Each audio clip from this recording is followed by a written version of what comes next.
আজ আমি বলবো সবজি শক্তির রোমাঞ্চকর অভিযানের গল্প। আরাফ ডিনার টেবিলে বসে আছে। তার সামনে এক প্লেট সবুজ ব্রোকলি আর উজ্জ্বল কমলা রঙের গাজর।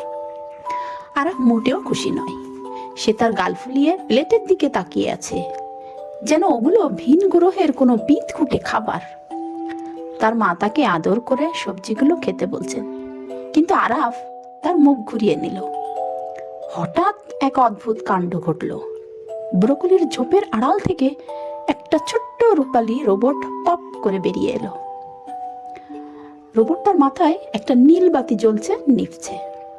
আরাফ অবাক হয়ে চোখ বড় বড় করে সেদিকে তাকিয়ে রইল। রোবটটি তার হাত নেড়ে আরাফকে হ্যালো বলল। রোবটটি নিজের পরিচয় দিল। আমার নাম বিটু, আমি সবজিপুর থেকে এসেছি। আরাফ, তুমি কি জানো এই ব্রোকলিগুলো আসলে কি? ওগুলো হলো শক্তির মহাবৃক্ষ, আর এই গাজরগুলো হলো লেজার ভিশন স্টিক। আমাদের রাজ্য বিপদে পড়েছে, আর তোমার সাহায্য দরকার। বিটু টেবিলের ওপর একটি ছোট হলোগ্রাম ম্যাপ চালু করলো। সেখানে দেখা যাচ্ছে একটি ধূসর এবং অন্ধকার শহর। বিটু বিষণ্ণ মনে বলল, এই শহরের মানুষ সবজি খাওয়া বন্ধ করে দিয়েছিল, তাই তাদের সব শক্তি আর রং হারিয়ে গেছে। তুমি যদি এই শক্তির মহাবৃক্ষ খাও, তবেই আমরা এই ম্যাপের রং ফিরিয়ে আনতে পারবো। আরাফ একটু ইতস্ত করলো, তারপর একটা ব্রোকলি মুখে দিল। অবাক কাণ্ড!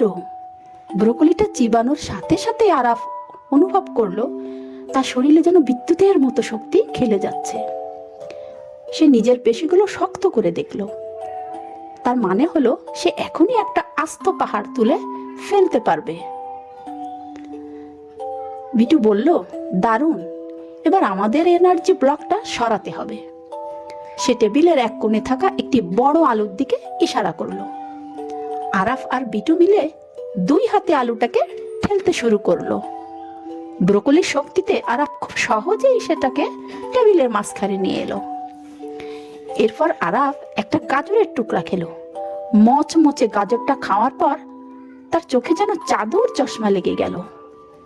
সে দেয়ালে ঝুলানো ক্যালেন্ডারের ছোট ছোট লেখাও স্পষ্ট পড়তে পারছে। এমনকি ঘরের কোণে একটা ছোট মাকড়সা কিভাবে জাল বুনছে তাও সে পরিষ্কার দেখতে পেল। আরাফ যখন একে একে সব সবজি শেষ করলো, তখন টেবিলের উপরের হলোগ্রাম ম্যাপটা হঠাৎ উজ্জ্বল রঙে ভরে উঠল। ধূসর শহরটা এখন সবুজ বাগান আর রঙিন ফুলে ছেয়ে গেছে।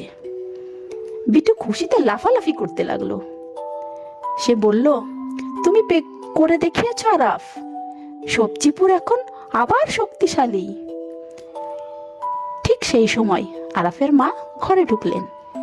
তিনি টেবিলের দিকে তাকিয়ে নিজের চোখকে বিশ্বাস করতে পারছিলেন না। আরাফের প্লেট একদম পরিষ্কার। তিনি অবাক হয়ে বললেন, বাহ আরাফ, তুমি তো সব সবজি খেয়ে ফেলেছো। তুমি কি এখন সুপার হিরো হয়ে গেলে? আরাফ জানালার দিকে তাকিয়ে বিটুকে মনে মনে ধন্যবাদ জানালো। সে এখন জানে সবজি মানে শুধু খাবার নয়, সবজি মানে হলো সুপার পাওয়ার। সে তার মাকে বলল, মা, কাল লাঞ্চে কিন্তু আমার জন্য আরো বেশি করে শক্তি মহাবৃক্ষ আর লেজার স্টিক রেখো।